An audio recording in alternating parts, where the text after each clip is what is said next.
Welcome to Blacks Academy and also happy presidential election eve or socio-economic political Super Bowl, whatever you want to call it.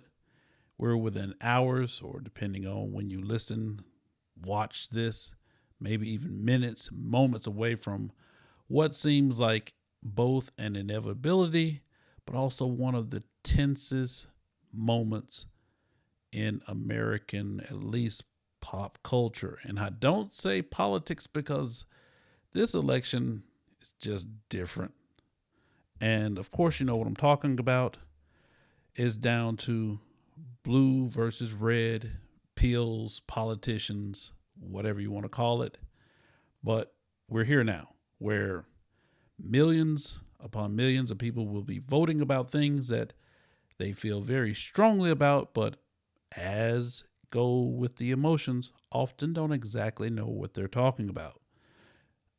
As such, I'd like to give a shout out to many comment sections, lots of would be friends, and hopefully a lot of voters that do stay at home that wanted to talk about the economics of both of the candidates, current Vice President Harris and former President Trump, and both of their respective campaigns.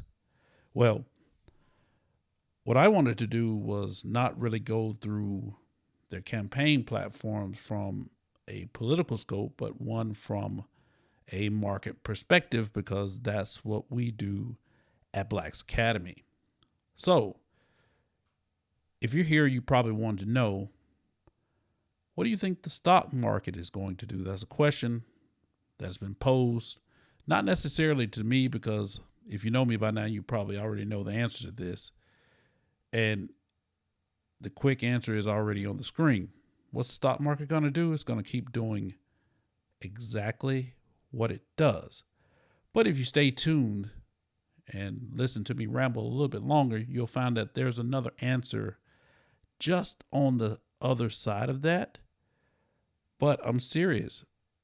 For those of you who are investors and would be investors, first of all, I would say that the emotional, distress that some people are in, the anxiety that people are feeling, one good thing about it is that the market does not have human proclivities in mind, especially when it comes to the presidents. If you don't believe me, well, that's what this video is about.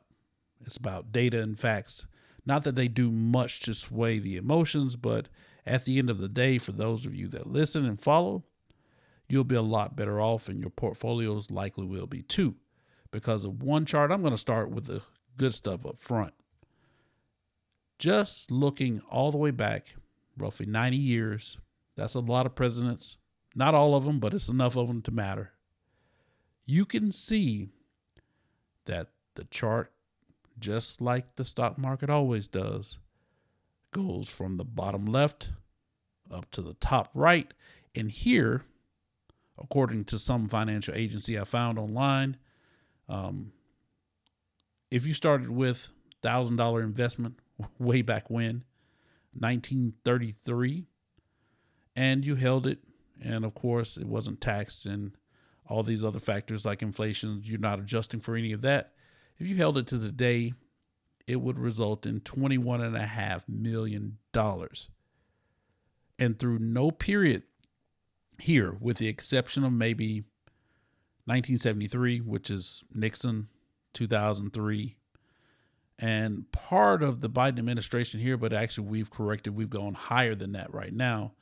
There is no period where the stock market did not make gains, regardless of whether it was a Democratic presidency or a Republican presidency. I could actually stop the video here, but we're just getting to some of the good stuff. So let's go a little bit further. What really, if you peel back the onion, seems to be the real difference maker when it comes to legislation? Well, it's actually about a divided Congress. You heard me. A divided Congress where one, either the House or the Senate, are represented by both the either party, whether it's a Democratic Congress and a Republican Senate or vice versa. For the markets, for whatever reasons, and I think I have one, that seems to be the sweet sauce, regardless of who the president is. As you can see, under Democratic presidents, the market's up about 13.6%. And under Republican president, Republicans can celebrate this 0.1% increase. This is the big part, I guess, about being conservative that all matters is 0.1% at 13.7% on average. And this is over a pretty long period of time, as again, about, 90 years. So even though we're really tense about this neck and neck race, and by all the standards and polls and things, this is going to be a very contentious race. For the markets, it really doesn't matter too much. And if you wanted to split hairs even further, you could say that having, a Republican, I guess, occupied office would actually be the next best thing to having a divided Congress, because when the Republicans are in control of Congress, regardless of, the president, both of those situations end up being about 13% gains in the market. And when we say the market, I just make sure we understand each other. We're talking about the S&P, which of course is the benchmark for the U.S. stock market. Now, the reason I think that a divided Congress is the sweet sauce is actually really, really simple. And it goes to a human behavior thing. Think about what Congress does when they're divided, when they can kind of nullify each other. Yeah, that's right. Absolutely nothing. If nothing gets done, then for investors, and I'm not talking about maybe you or me, but I'm talking about institutional investors, big time investors, big money, their bets are on the status quo. Their bets are on the certainty of stability. Nothing changes, nothing getting done. While that may not be great for us as citizens, for big money, it lets them plan without the same level of volatility that they would have if plans were changing and power was turning over.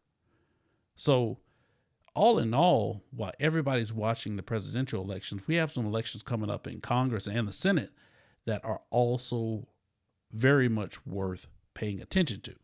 But if you still don't believe me that it doesn't matter, I'm going to take just a step back in history and look at the last two presidential terms. Well, I guess you say last two, the current one we're in, but everybody says it's Sleepy Joe or Uncle Joe, whatever you want to call him, Brandon, Bob, James, whatever he is, he's old and he is asleep. But regardless of what he did, didn't do, or whatever you missed while we were paying attention to everything else, the market during the Biden administration had a 55% gain, with a single downturn that was pretty rough in 2022. That came a result of that deleveraging that we all had in tech, and when everybody thought the banks was going to happen. And by the way, I'm going to put this out there now, there still hasn't been that recession everybody's been talking about, but that's neither here nor there.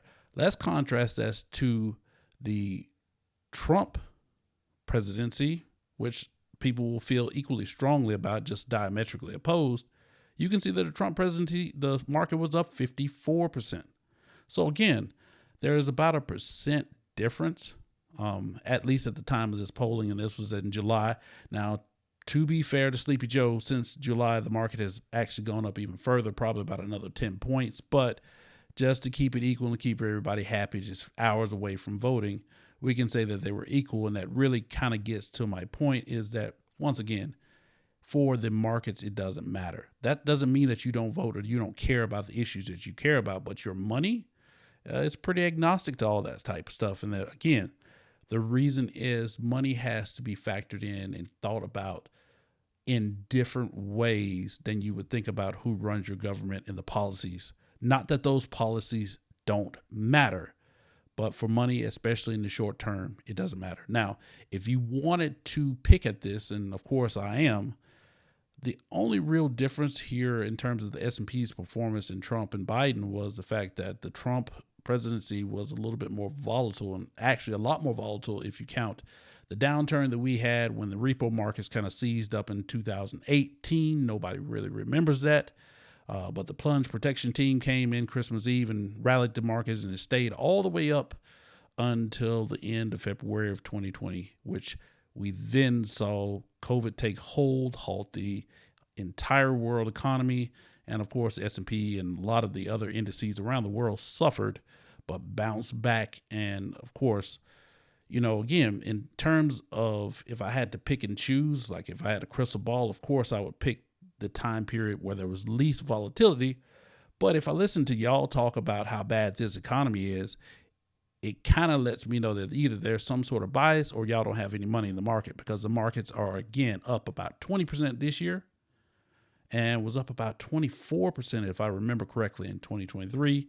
Had that ugly year down 18, 20% in 2022, but was up big 20s or close there too in 2021, as you can see partly way along the chart. So moving on, if you really wanted to look at what's important, and again, this kind of goes back to how we view things versus how things actually are, which is what this video really is all about. The year leading into the presidential election is typically a really good one for stock. The one after is pretty good, but the worst of the years is typically the midterm election. And this harks back to what I was saying in general about why divided Congress is good and why midterm elections aren't so good for the markets. It goes to that whole thing about uncertainty. Investors hate uncertainty. You hate uncertainty. That's why we're so up and whatever about that. Now, granted, if I'm not talking to you, I'm not talking to you. But for the most part, we're talking in generalities here. Most people are very tense about things that they don't actually know to be true. Even things that you know that may be bad or considered bad, but you know them to be certain, can be dealt with a little bit better than those things that are up in the air. The same thing goes for big money investors, because there could be a change in power and congressional power influence. You got to get some more lobby. You got to spend some more money. Maybe you picked the wrong sector, you picked the wrong horse to run in a certain spot. All of those things kind of factor in. Plus, the markets themselves are naturally cyclical. So kind of adding in all of these time series, as we like to call them, these time series of the natural cycles of the markets, the natural cycles of business, along with the political uncertainty that goes with the midterm elections, that tends to be your worst years. Again, it doesn't really go to politics. And I'm hoping that this last chart really drives this point home. So for those of you that are staunchly blue or staunchly red and you don't want anything of the other two, I understand you, but when it comes to money, y'all need some help. Because if you only invested when Democratic presidents were in power, if you take it all the way back to 1950 to now, you can see that your money would only grow from, some little small amount to 3.29 million. That may be a lot to you. And of course, under Republican presidents, they got to do a lot better. I don't know what was going on during those periods, but I can kind of guess it only grows from a small amount to 1.04 million.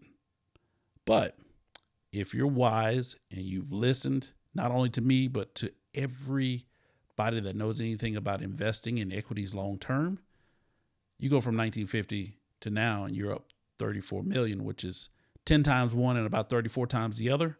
So you can see that being agnostic about your political beliefs when it comes to the money and only focusing on the money tends to make more money. And if you know what big money investors actually do, and see how many times I've said money, probably almost more than the Bible. Money focuses on money, even during political times, because they too will pass. And so my takeaway on this short part of the video is simply that, which you could have heard from anybody, is to keep calm and stay invested.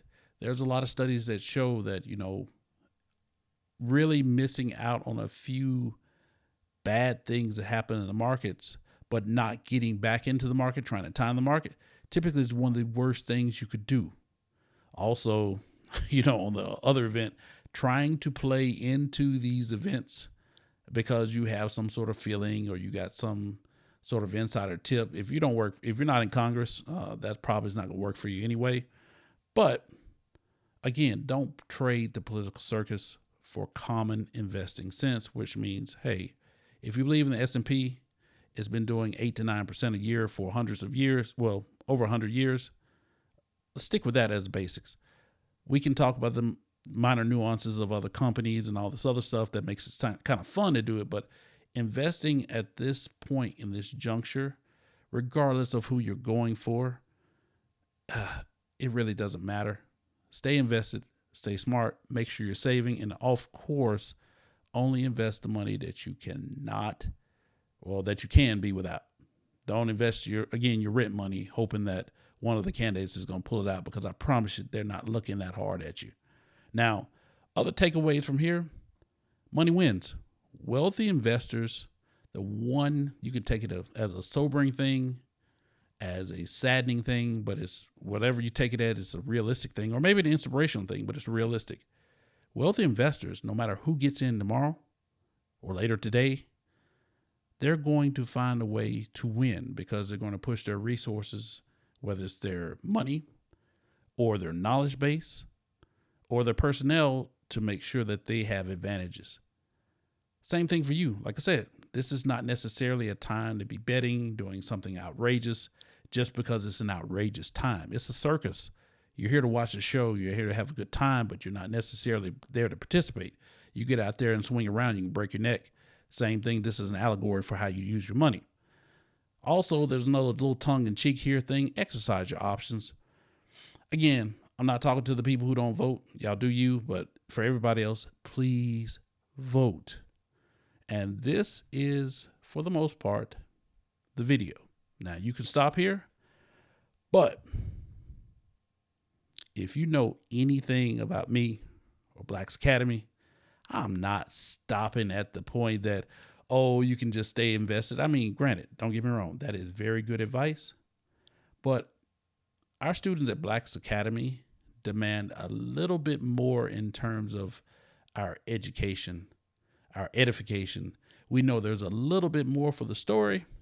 And like I said, the last part was for the investors. And I think everybody within the means should be able to invest.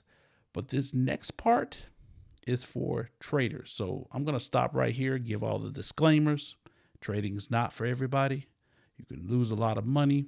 You shouldn't do it. You should not risk money you don't have. Please consult all the advisors needed to make sure that you're actually capable of doing so.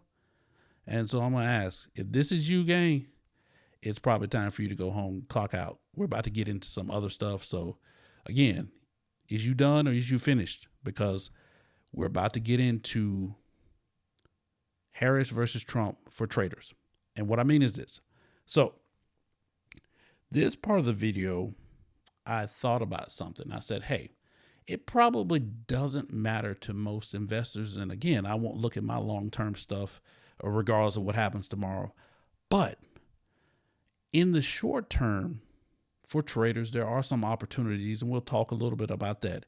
In the long term, it does matter, because VP Harris and former President Trump both have pretty diametrically opposite campaigns. They have opposite groups that they've appealed to, but if you actually dig down into the things that they have said, minus, the things about pets and Haitians and tons of other stuff, lasers, space lasers. It's been a wild time, I promise. There's actually some opportunities worth looking at. And the one place I looked, because I'm really about this part, is energy. So first up, I'm going to look at VP Harris's side. Part of it because it's sort of the status quo because Harris didn't really say a lot. And I looked about what would be necessarily new in terms of a platform for energy going forward. But if you look at the actual Biden administration, there is a ton of acts. Inflation Reduction Act, there's a Defense Act, a couple other things where they're saying, hey, over the last 4 years, we put lots of money into clean energy, into the energy economy, and also we are maintain high levels of domestic gas production. And I thought to myself, I said, that's interesting because I didn't really pay attention to it. But as I started looking into this, it actually stacked up to something real. So when looking at the Harris Walz platform, their big thing and their side of the table, if you want to split it like that, is going to be clean energy. Now, what do you think about clean energy, green energy? All the labels is one thing, but these are things that can be broken out into actual industries and also investment and trading opportunities. But the one that kind of stood out to me that I didn't know about was this liquid natural gas. Now, I am a futures trader and I have touched natural gas as well. But to see that liquid natural gas is actually at record levels in the United States was surprising to me. But as I started looking through it, part of the reason was because of the crisis that we had in the other side of the world. And as you say, well, which crisis? Well, the main one would be the Russo-Ukraine war that kicked off in 2022 and is still going on. The United States found itself being able to supply the world a lot more natural gas than they had before. And one interesting thing about that was we actually surpassed Qatar as the world's leading exporter of liquid natural gas or liquefied natural gas. I didn't know that. Now, what this made me think about was the United States' largest liquid natural gas exporter, which is Cheniere, whose ticker symbol is appropriately LNG, just like liquefied natural gas. And I just look back again over the same time period as the last two administrations, and you can see that since COVID, it's been on a tear. Now, I like to do this. Actually, I'm going to change this so we can see it a little bit better. Look at Cheniere here. You can see over the time period from the beginning of Trump administration to the Biden administration to now, it's up about 350%.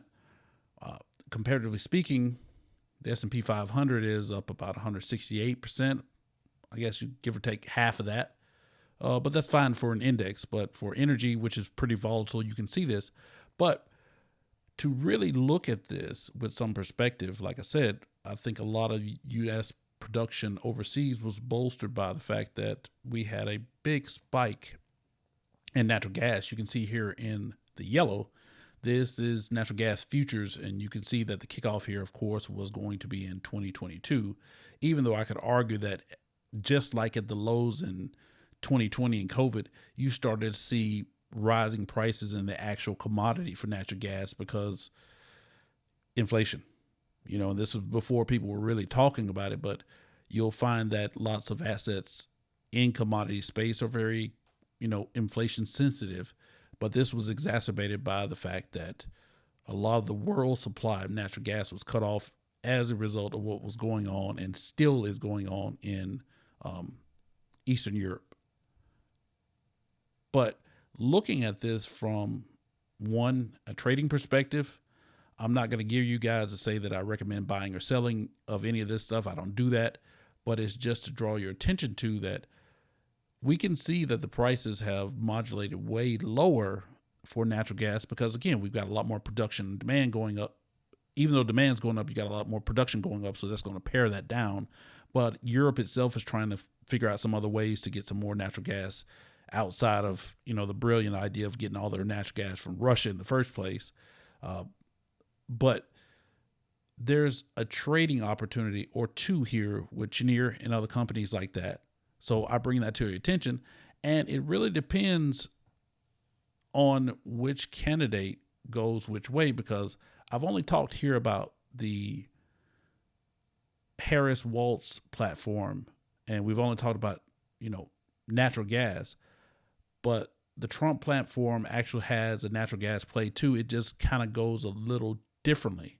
It's again, energy is a very wide market, and it can be bifurcated into, the traditional stuff versus the alternatives, but really is way more nuanced than that. And I won't get to all of that in the video, but it is to draw your attention as traders, because that's who I'm supposed to be talking to right now. Traders, and of course, the students of the market, students of the game. There's a lot of opportunity that you can see here, depending on which way the wind blows tomorrow. And that's the real point. Now, swapping back to the Trump side of things, what you'll see here is, again, the opposite end of the spectrum. And even though there's a play for liquid natural gas here, the play is actually anti-clean energy here. And it's not to say that Trump's campaign says they're going to do away with everything clean energy, but the whole climate thing, climate protocols, international, domestic, he wants rollbacks of that. He wants rollbacks of deregulation, because his fan base is heavy on less government, less regulation. Now, couple that with the idea of what he wants to see, which is American energy dominance, which is something I'm going to bring up too. It's kind of already here, but the rollbacks to regulation and more American dominance would probably be more on the line of drill, baby, drill, and more leaning towards natural fossil fuels, more the traditional stuff that we're really doing. Not to say that, again, clean energy doesn't happen, but it kind of takes a side. It's a side game.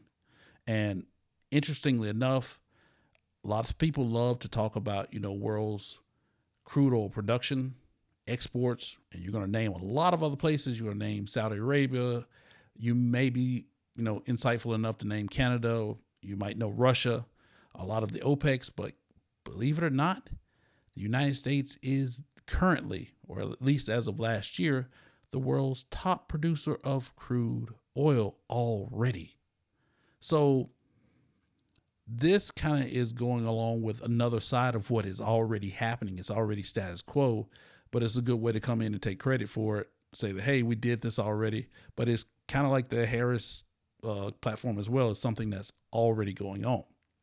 Now, going against the grain here, one of the reasons why I would actually push back, and this is something that as investors and traders in particular you should pay attention to, is a lack of focus on clean energy. And clean energy is also very broad as well.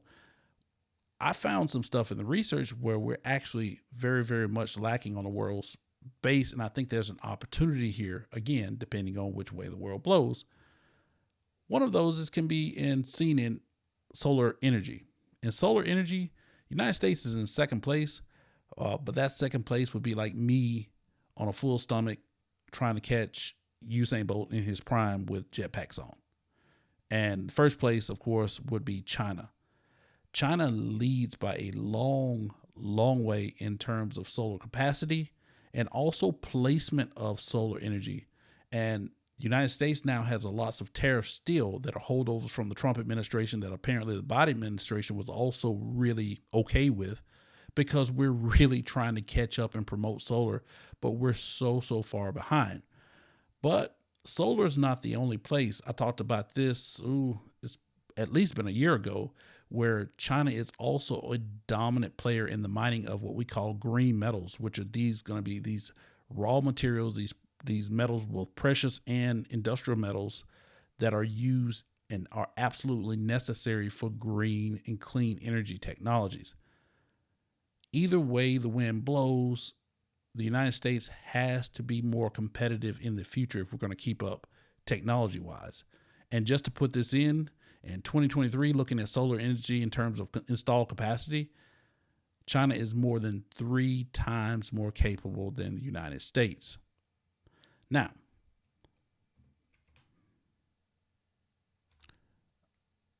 I'm thinking about doing another segment on this completely. You guys just have to let me know. But when you really start to boil down the energy issues, they run numerous, and they're also, again, very, very different. I'm not going to go down through each one of these items on the slides. You're going to have to pause as you go. But going from areas of power, renewables, nuclear energy transition, and of course, we've already talked about gas. The different focuses where Trump is deregulation and Harris is like climate-based regulation and careful stepping while still trying to preserve some things. There are two diametrically opposed opportunities, and depending on who wins as a trader, you should be looking at the differences in each one of these areas, because if you can actually understand what the difference is going to be in any of these spaces, and they keep going. I just named 4. We keep going. Midstream natural gas, liquid natural gas, we talked about oil production, and the sanctions. These are other areas, 4 more areas. Guess what? There's even more. Pause the screen as you need, but we're going to keep going. Also, one of the acts that the Harris-Walz campaign is actually writing on, the Inflation Reduction Act, has a lot of green items in it. If Trump wins, he's going to do his best, according to his platform, to repeal a lot of the incentives that go through that. However, it depends again on Congress as to what actually happens, what he can actually walk back without Congress saying. Now, again, if it's a red wave, as they call it, this action may go. And that will take some of the steam out of some of the things that we've been talking about. So if you're really looking at solar energy, and we talked earlier this year about solar energy, I'll have to put up another oldie but goodie video that talks about this. There are actually some plays that worked in green energy this year that nobody was really paying attention to.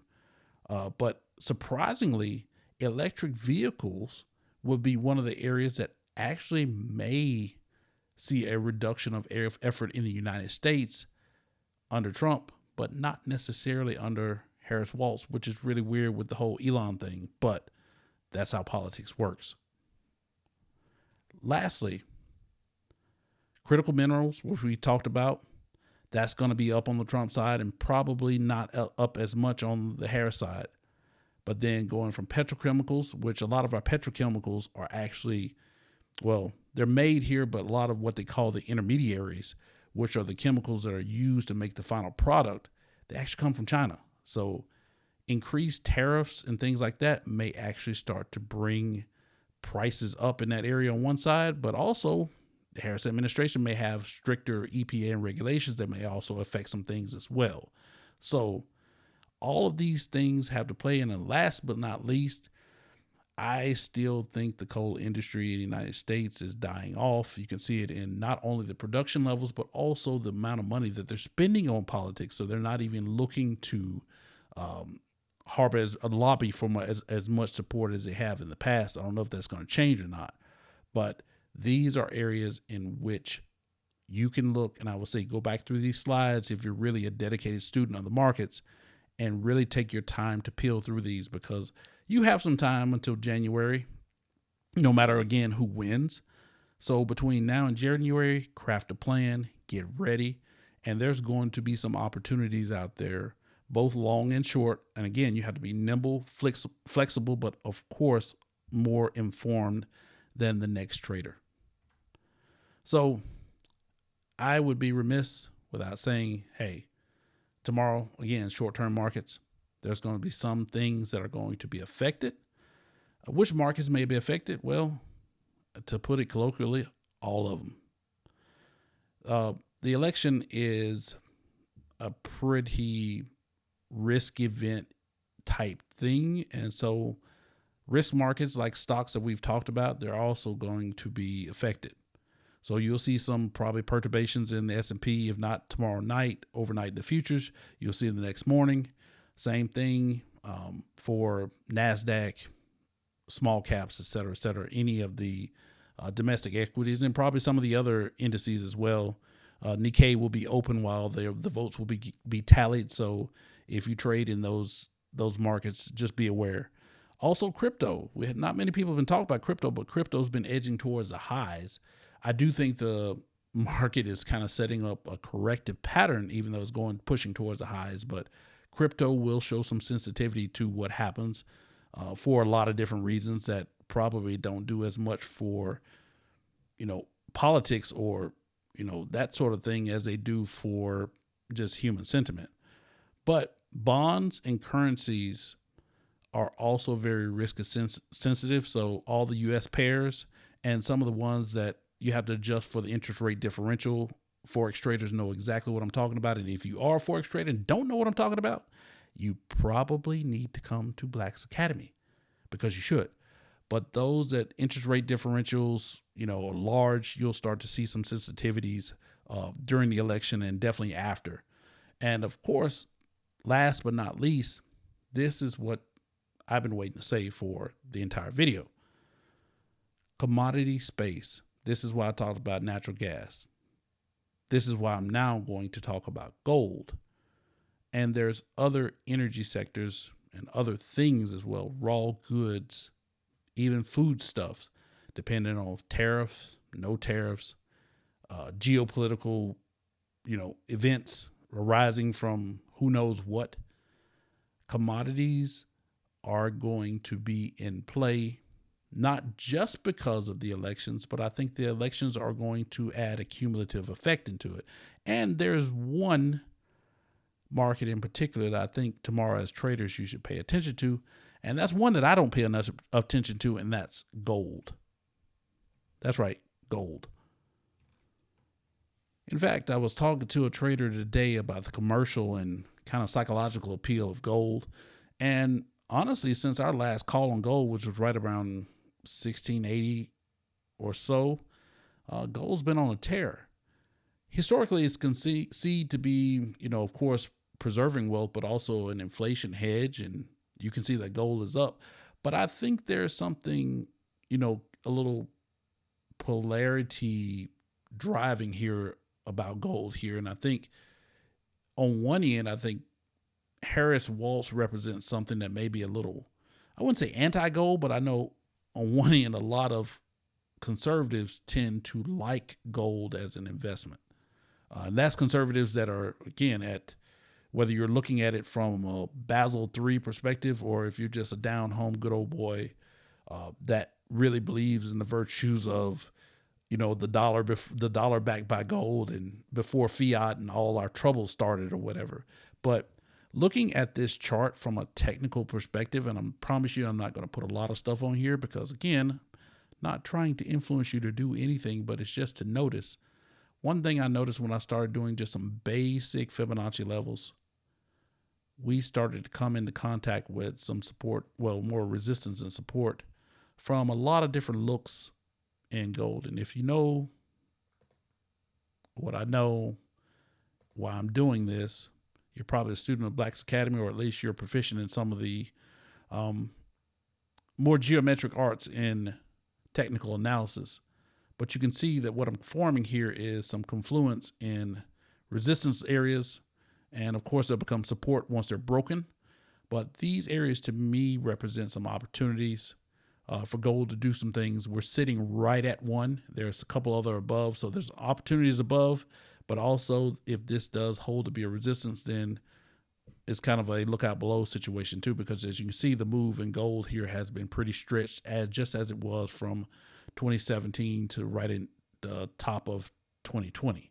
So we've had some big drives. I could probably look at this on a logarithmic scale too, but again, that's more technical. But this is a commodity, I think, and know that it will be sensitive just like bonds and currencies, because historically speaking, gold has been a currency, so it's going to exhibit some of those naturally as well.